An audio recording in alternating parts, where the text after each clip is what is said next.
Hello, नमस्कार, आदाब, सत श्री अकाल और अस्सलाम वालेकुम। मैं मोहम्मद अहमद काज़मी लेकर आया हूँ आपका पसंदीदा कार्यक्रम ग्लोबल न्यूज़। मिडिल ईस्ट से बहुत ही दिलचस्प खबर आ रही है। इजराइल के फॉरेन मिनिस्टर यायर लैपिड ने यूनाइटेड अरब एमिरेट्स के दौरे के मौके पर उन अरब बादशाहों को भरपूर तरीके से जलील किया है जो इजराइल से दोस्ती के लिए तड़प रहे हैं। यायर लैपिड ने कल अबू धाबी में इजरायली एम्बेसी के इनॉग्रेशन के मौके पर कहा कि मिडिल ईस्ट हमारा घर है, हमें यहाँ रहना है। उन्होंने ये भी इशारा दे दिया कि अब हम यहां से वापस नहीं जाएंगे। मिडिल ईस्ट और इजरायली मीडिया की रिपोर्ट के मुताबिक इजराइल के फॉरेन मिनिस्टर यायर लैपिड ने यूएई के पड़ोसी अरब मुल्कों को कहा कि इजराइल यहां रहने के लिए है और उन्होंने अरब मुल्कों से कहा कि वो इजराइल के साथ बातचीत शुरू करें।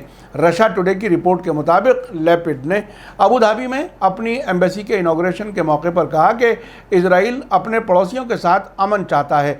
इजराइल के फॉरेन मिनिस्टर का कहना था कि हम यहाँ से कहीं जाने वाले नहीं हैं, मिडिल ईस्ट हमारा घर है, हम यहीं रहेंगे। हम इलाके के सारे मुल्कों से अपील करते हैं कि इस हकीकत को बाकायदा तरीके से कबूल करें और हमारे साथ बातचीत करें। आपको बता दूं कि इजराइल के फॉरेन मिनिस्टर ने आज अपने दौरे के दूसरे दिन दुबई में इजराइल के कॉन्सुलेट का इनॉग्रेशन किया है।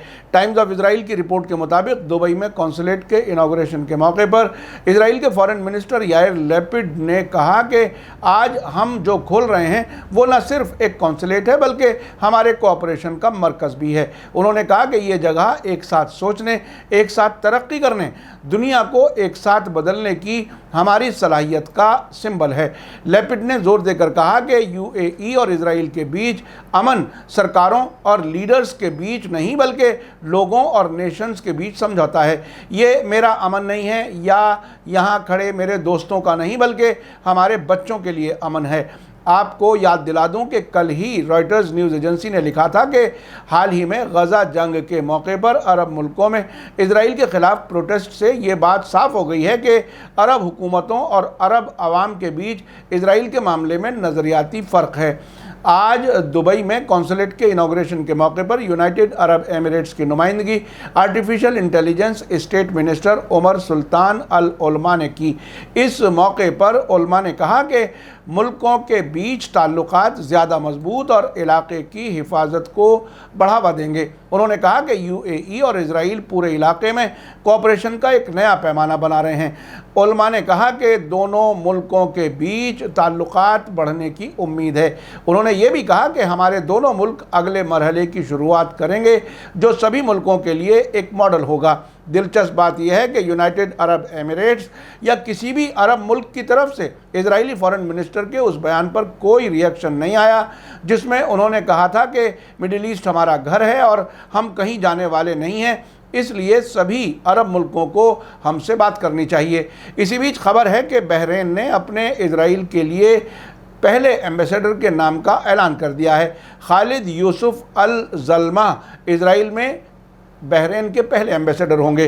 पिछले साल सितंबर में यूनाइटेड अरब एमिरेट्स और बहरीन ने इजराइल से ताल्लुकात नॉर्मल किए थे। उसके बाद सूडान और मोरक्को ने भी इजराइल से ताल्लुकात नॉर्मल करने का ऐलान किया था।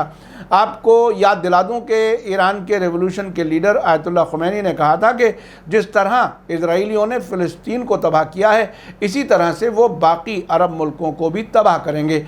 अब इजरायली फॉरेन मिनिस्टर का ये बयान काफ़ी हद तक उसी तरफ इशारा है।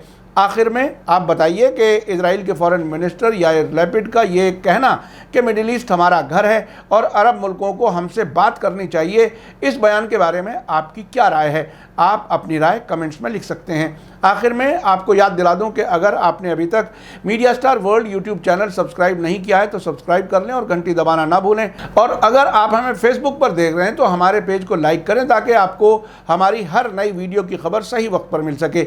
इसी के साथ मुझे दीजिए इजाज़त। ग्लोबल न्यूज़ का ये एपिसोड आपको कैसा लगा कमेंट्स में ज़रूर लिखें। थैंक यू, धन्यवाद, शुक्रिया। जय भारत, जय हिंद। मीडिया स्टार वर्ल्ड के और वीडियो देखने के लिए हमारे चैनल को सब्सक्राइब करें और सीधे नोटिफिकेशन पाने के लिए बेल आइकन दबाएं। और अगर हमारी खबर सच्ची और अच्छी लगे तो अपने व्हाट्सएप, इंस्टाग्राम, फेसबुक और ट्विटर अकाउंट पर ज़रूर शेयर करें।